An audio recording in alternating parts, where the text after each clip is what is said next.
ಎಲ್ಲ ನನ್ನ ಪ್ರೀತಿಯ ವೀಕ್ಷಕರಿಗೆ ನಿಮ್ಮ ರಘುರಾಮ್ ಮಾಡುವ ಆತ್ಮೀಯ ನಮಸ್ಕಾರಗಳು. ಮತ್ತು ನಿಮ್ಮ ರಘುರಾಮ್ ಬಂದು ಈ ಸಿನಿಮಾ ಸರಸ್ವತಿಯಲ್ಲಿ ರಂಭಾ ಮೇಡಮ್ ಅವ್ರ ಬಗ್ಗೆ ಇನ್ನಷ್ಟು ಮಾಹಿತಿನ ನಿಮಗಾಗಿ ಹೊತ್ತು ತಂದಾಯಿತು. ನಾನು ನಿನ್ನೆ ಎಪಿಸೋಡ್ನಲ್ಲಿ ತಿಳಿಸಿದ್ದೆ ಸಾಕಷ್ಟು ವಿಚಾರಗಳನ್ನ. ಈ ಎಪಿಸೋಡ್ನಲ್ಲಿ ಕನ್ನಡದಲ್ಲಿ ನಮ್ಮ ರಂಭಾ ಮೇಡಮ್ ಅವರು ನಟಿಸಿದ್ದು ಅದರ ಬಗ್ಗೆ ಒಂದಿಷ್ಟು ಮಾಹಿತಿ, ಪ್ಲಸ್ ಅವರ ಮದುವೆ ಹಾಗೂ ಲವ್ ಸ್ಟೋರಿ ಬಗ್ಗೆ ವಿವರಗಳನ್ನ ನೀಡ್ತೀನಿ.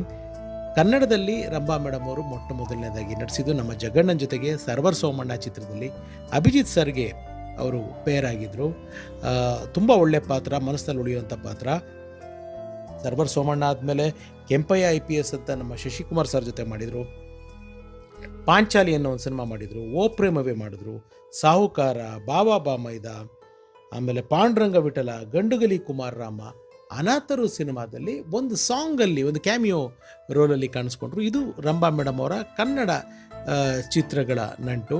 ಇಲ್ಲೂ ಕೂಡ ಸಾಕಷ್ಟು ಯಶಸ್ವಿ ಆದರು. ತುಂಬ ಜನ ಅವರ ಅಭಿನಯನ, ಅವರ ಕ್ಯಾರೆಕ್ಟ್ರಲ್ಲಿರೋ ಇನ್ನೊಂದ್ಸಲ ತುಂಬ ಅದ್ಭುತವಾದ ಡ್ಯಾನ್ಸರ್. ತಮಿಳಿನಲ್ಲಿ ಉಳತ್ತೈ ಅಳಿತ ಅನ್ನೋ ಒಂದು ಸಿನಿಮಾ, ಅಳಗಿಯ ಲೈಲಾ ಅನ್ನೋ ಒಂದು ಸಾಂಗು ಮೈ ಗಾಡ್ ಸೆನ್ಸೇಷನಲ್ ಹಿಟ್ಟು. ಕಾರ್ತಿಕ್ ಸರು, ಗೌಂಡಮಣಿ ಸರು ಅದರಲ್ಲಿ ಆ್ಯಕ್ಟ್ ಮಾಡಿದರು. ತುಂಬ ದೊಡ್ಡ ಹಿಟ್ಟು, ವಂಡರ್ಫುಲ್ ಡ್ಯಾನ್ಸರು. ಇಲ್ಲಿ ಬಾಬಾ ಬಾಮೈದನಲ್ಲೂ ಶಿವಣ್ಣ ಅವ್ರ ಜೊತೆ ಒಂಟಿಯಾಗಿರ್ಬೋದು, ಹಾಡಲ್ಲಂತೂ ಅದ್ಭುತವಾಗಿ ಡ್ಯಾನ್ಸ್ ಮಾಡಿದರು. ಸೊ ಇದು ನಮ್ಮ ಕನ್ನಡ ಚಿತ್ರರಂಗಕ್ಕೆ ರಂಭಾ ಮೇಡಮ್ ಅವರ ನಂಟು. ಇನ್ನು ಅವರ ಲವ್ ಸ್ಟೋರಿ ತುಂಬ ಇಂಟ್ರೆಸ್ಟಿಂಗ್ ಆಗಿದೆ. ಇಲ್ಲಿ ಲವ್ ಸ್ಟೋರಿಗೆ ಹೋಗೋಕ್ಕೆ ಮುಂಚೆ ಒಂದೊಂದು ದೇವರ ಹತ್ರ ಪೂಜೆ, ಪ್ರಾರ್ಥನೆ, ಮತ್ತೊಂದು ಮಿರಾಕಲ್ಗಳು. ಅಂದರೆ ನಾನು ಆಗಲೇ ಹೇಳಿದೆ, ರಂಭಾ ಮೇಡಮ್ ಅಂತಂದರೆ ಮಿರಾಕಲ್ಗಳು ಹೇಗಾಗುತ್ತೆ ಅಂತ. ರಂಭಾ ಮೇಡಮ್ ಅವರ ಅಕ್ಕನಿಗೆ ಅವರ 18ನೇ ವರ್ಷಕ್ಕೆ ಮದುವೆ ಆಗಿದೆ. ಅವರ ಅಣ್ಣನಿಗೆ 22ನೇ ವರ್ಷಕ್ಕೆ ಮದುವೆ ಆಗಿದೆ. ರಂಭಾ ಮೇಡಮ್ ಅವ್ರಿಗೆ 29 ವರ್ಷ ಆದರೂ ಮದುವೆ ಆಗಿರಲಿಲ್ಲ. ಸೊ ಅವ್ರ ತಾಯಿಗೆ ಸ್ವಲ್ಪ ವರಿಯಾಗಿತ್ತು.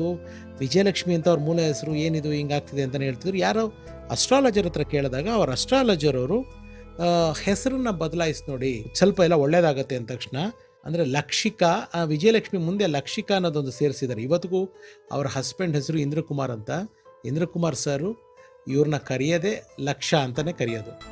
ಸೊ ಇನ್ನು ಇವರು ಭೇಟಿಯಾಗಿದ್ದು ಸಖತ್ತೊಂದು ಫಿಲ್ಮಿ ರೀತಿಯಲ್ಲೇ ಇದೆ. ರಂಭಾ ಮೇಡಮ್ ಅವರು VIP ಅಂತ ಒಂದು ತಮಿಳ್ ಸಿನಿಮಾ ಆ್ಯಕ್ಟ್ ಮಾಡ್ತಾ ಇರ್ತಾರೆ. ಆ ಸಿನಿಮಾ ಪ್ರೊಡ್ಯೂಸರು ಕಲಾಪುಲಿ ತಾನು ಅಂತ, ತುಂಬ ದೊಡ್ಡ ಪ್ರೊಡ್ಯೂಸರು ತಮಿಳ್ನಾಡಿನಲ್ಲಿ. ಅವರಿಗೆ ಬಿಸ್ನೆಸ್ ಪಾರ್ಟ್ನರ್ ಆಗಿ ರಂಭಾ ಮೇಡಮ್ ಅವ್ರ ಹಸ್ಬೆಂಡು ಬೇಸಿಕಲಿ ಶ್ರೀಲಂಕನ್ ಅವರು. ಶ್ರೀಲಂಕನ್ನಿಂದ ಇನ್ವೆಸ್ಟ್ ಮಾಡೋದಕ್ಕೆ ಈ ಪಿಕ್ಚರ್ಗೋಸ್ಕರ ಬರ್ತಾರೆ. ಅವರು ತಾನು ಸರು ಅವ್ರನ್ನ ಏರ್ಪೋರ್ಟಿಂದ ಪಿಕ್ ಮಾಡಿ ಡೈರೆಕ್ಟಾಗಿ ಅವ್ರ ಆಫೀಸಿಗೆ ಕರ್ಕೊಂಡೋಗಿ ಫಸ್ಟ್ ಪೋಸ್ಟ್ರು ತೋರಿಸಿದ್ದಾರೆ. ಇವರೇ ನಮ್ಮ ಸಿನಿಮಾ ಹೀರೋಯಿನ್ ಅಂತ ರಂಭಾ ಮೇಡಮ್ ಅವ್ರು ತೋರಿಸಿದ್ದಾರೆ. ರಂಭಾ ಮೇಡಮ್ ನೋಡ್ತಾರಂಗೆ ಒಂದು ಫಸ್ಟ್ ಇಂಪ್ರೆಷನ್ನಲ್ಲೇ ವಾವ್ ಅಂತ ಅನಿಸಿದೆ ಅವರ ಯಜಮಾನರಿಗೆ. ಅದಾದಮೇಲೆ ಮಮ್ಮೂಟಿ ಸರ್ದು ಪಿಕ್ಚರ್ ವಿಷಯವಾಗಿ ಕೇರಳಕ್ಕೆ ಹೋಗಿದ್ದಾರೆ. ಅಲ್ಲಿ ಮುತ್ತೂರು ಫೈನಾನ್ಸ್ದೇನೋ ಸಂವಾಟೇನೋ ಅದ್ಯಾವುದು ಆ್ಯಡೋ ಅಥವಾ ಅಲ್ಲೇನೋ ಶೂಟಿಂಗ್ ನಡೀತಿರ್ಬೇಕಾದ್ರೆ ಮತ್ತೆ ಅವರ ಹಸ್ಬೆಂಡ್ ಇಂದ್ರಕುಮಾರ್ ಸರ್ ಅಲ್ಲಿ ಮೀಟ್ ಆಗಿದ್ದಾರೆ. ಅಲ್ಲಿ ಮೀಟಾಗಿ ಇವ್ರನ್ನ ಫಸ್ಟೇ ಇವ್ರು ಇಷ್ಟ ಆಗಿದ್ರು. ಆಮೇಲೆ ಅವ್ರನ್ನ ಹತ್ತಿರದಿಂದ ನೋಡಿದ್ಮೇಲೆ, ಕೆಲವು VIP ಸಿನಿಮಾ ಶೂಟಿಂಗ್ ಸ್ಪಾಟ್ಗಳಲ್ಲೂ ನೋಡಿದ್ಮೇಲೆ ರಂಭಾ ಅವ್ರ ಮೇಲೆ ಅವ್ರಿಗೆ ತುಂಬ ಇಷ್ಟ ಆಗಿದೆ. ಇಷ್ಟ ಆಗ್ಬಿಟ್ಟು ಅವರು ಪ್ರಪೋಸ್ ಮಾಡಿದ್ದಾರೆ. ಈ ಪ್ರಪೋಸ್ ಮಾಡಿದಾಗ ಅವರು ರಂಭಾ ಮೇಡಮ್ ಅವರು ಎಷ್ಟು ಟ್ರೆಡಿಷನಲ್ ಅಂತಂದರೆ, ಇಲ್ಲ ಮನೆಯಲ್ಲಿ ಮಾತಾಡಬೇಕು ಅಂತೇಳಿ ಮನೆಯಲ್ಲಿ ಅವ್ರ ಅಣ್ಣನೇ ಅವ್ರ ತಂದೆ ಸ್ಥಾನದಲ್ಲಿದ್ದು ಅವರು ಹೇಳಿದಾಗ ಆಯಿತು ನಾನು ಹುಡುಗನ ಹತ್ರ ಒಂದು ಸತಿ ಮಾತಾಡ್ತೀನಿ ಅಂತ ಹೇಳಿಬಿಟ್ಟು ಇದು ಮಾಡಿದ್ದಾರೆ. ಇವರು ಅಷ್ಟೊತ್ತಿಗೆ ಟ್ರಾವೆಲ್ ಮಾಡ್ಕೊಂಡು ಇವರು ಅಬ್ರಾಡ್ ಹೊರಟೋಗಿದ್ದಾರೆ. ರಾತ್ರಿ ಅವಾಗೆಲ್ಲ ಇನ್ನೂ ಈ ಲಾಕಿಂಗ್ ಎಲ್ಲ ಬಂದಿರಲಿಲ್ಲ, ಕೀಪ್ಯಾಡ್ ಫೋನ್ಗಳೇ ಇತ್ತಂತೆ.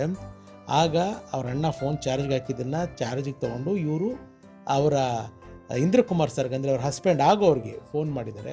ಅವ್ರ ಫೋನ್ ತೆಗೆದಿಲ್ಲ. ಆಮೇಲೆ ಒಂದು 5 ನಿಮಿಷಕ್ಕೆ ಅವರೇ ಮತ್ತೆ ಫೋನ್ ಮಾಡಿದ್ದಾರೆ. ಫೋನ್ ಮಾಡಿಬಿಟ್ಟು ಎಲ್ಲ ಕ್ವಶನ್ಸ್ಗಳು ಏನೇನು ಕೇಳಬೇಕು ಇವರೆಲ್ಲ ಬರ್ಕೊಂಡಿದ್ರಂತೆ. ನೀವು ಸ್ಮೋಕ್ ಮಾಡ್ತೀರಾ, ನೀವು ಡ್ರಿಂಕ್ಸ್ ಮಾಡ್ತೀರಾ, ನಿಮ್ಮ ಹ್ಯಾಬಿಟ್ಸ್ ಏನು, ಮತ್ತೊಂದು ಮಗದೊಂದು ಎಲ್ಲ ಅವ್ರು ಎಲ್ಲನೂ ಆನ್ಸರ್ ಮಾಡಿದ್ದಾರೆ. ಅವರು ಆ್ಯಕ್ಚುಲಿ ಫ್ಲೈಟ್ ಹತ್ತಿ ಇಂಡಿಯಾಗೆ ಬರಬೇಕಾಗಿತ್ತು. ಯಾಕೆಂದರೆ ನೆಕ್ಸ್ಟ್ ಡೇ ಈವ್ನಿಂಗು ಅವ್ರ ಅಣ್ಣನ ಮೀಟ್ ಮಾಡೋಕ್ಕೆ, ರಂಭಾ ಮೇಡಮ್ ಅವ್ರ ಅಣ್ಣನ ಮೀಟ್ ಮಾಡೋಕ್ಕೆ ಅವ್ರ ಮನೆಗೆ ಬರಬೇಕಾಗಿತ್ತು. 4 ಅವರ್ಸ್ ಫೋನಲ್ಲಿ ಮಾತಾಡಿ ಆ ಫ್ಲೈಟೇ ಮಿಸ್ ಆಗೋಯ್ತಂತೆ. ಆ ಫ್ಲೈಟ್ ಮಿಸ್ ಆದಮೇಲೆ ಆಮೇಲೆ ಫೈನಲಿ 4th ಅವರಲ್ಲಿ ಡೋಂಟ್ ವರಿ ನಾನು ಬರ್ತಾ ಇದ್ದೀನಿ, ಸಂಜೆ ಸಿಗ್ತೀನಿ ಅಂಥೇಳಿ ಅವ್ರ ಅಣ್ಣನ ಮೀಟ್ ಮಾಡಿ, ಅವ್ರ ಅಣ್ಣನಿಗೂ ತುಂಬ ಖುಷಿ ಆಯ್ತಂತೆ. ತುಂಬ ಒಳ್ಳೆ ಹುಡುಗ, ನಿನ್ನ ಚೆನ್ನಾಗಿ ನೋಡ್ಕೊತಾನೆ ಅಂತ ಅವ್ರ ಅಣ್ಣನು ಹೇಳಿದ್ಮೇಲೆ, ಅವ್ರ ಅಣ್ಣಂದು ಗ್ರೀನ್ ಸಿಗ್ನಲ್ ಮಾಡಿದ್ಮೇಲೆ, ಅಲ್ಲಿವರೆಗೂ ಅವ್ರಿಗೆ ಇಲ್ಲದೇ ಇದ್ದಿದ್ದು ಯೋಚನೆ, ಅವರು ಕೆಲಸದ ವಿಚಾರವಾಗಿ ಶ್ರೀಲಂಕಾಯಿಂದ ಕೆನಡಾಗೆ ಬೇಸ್ನ ಶಿಫ್ಟ್ ಮಾಡಬೇಕಾಗಿತ್ತು. ಇವ್ರಿಗೆ ಸಡನ್ನಾಗಿ ಅಯ್ಯೋ ಕೆನಡಾಗೆ ಹೋಗ್ಬಿಟ್ರೆ ಇಲ್ಲಿ ಅಮ್ಮ ಅಪ್ಪ ಮನೆ ಫ್ಯಾಮ್ಲಿ ಆಲ್ ದೀಸ್ ಥಿಂಗ್ಸ್ ಹೆಂಗೆ ಅಂತ ಯೋಚನೆ ಮಾಡಿದಾಗ ಮತ್ತೆ ಅವರ ಹಸ್ಬೆಂಡು ಅವ್ರನ್ನ ಕನ್ವಿನ್ಸ್ ಮಾಡಿ, ಇಲ್ಲ ಏನೂ ಆಗಲ್ಲ, ಈ ಥರ ಮ್ಯಾನೇಜ್ ಮಾಡೋಣ, ಯು ಕ್ಯಾನ್ ಆ್ಯಕ್ಟ್, ನೀನು ಮತ್ತೆ ಆ್ಯಕ್ಟು ಮಾಡ್ಬೋದು ಅಂತ ಹೇಳಿ ಮದುವೆ ಆಗಿದ್ದಾರೆ. ತಿರುಪತಿನಲ್ಲಿ ಅವರ ವೆಡ್ಡಿಂಗ್ ಆಯಿತು. ಅವ್ರಿಗೀಗ 3 ಜನ ಮಕ್ಕಳಿದ್ದಾರೆ.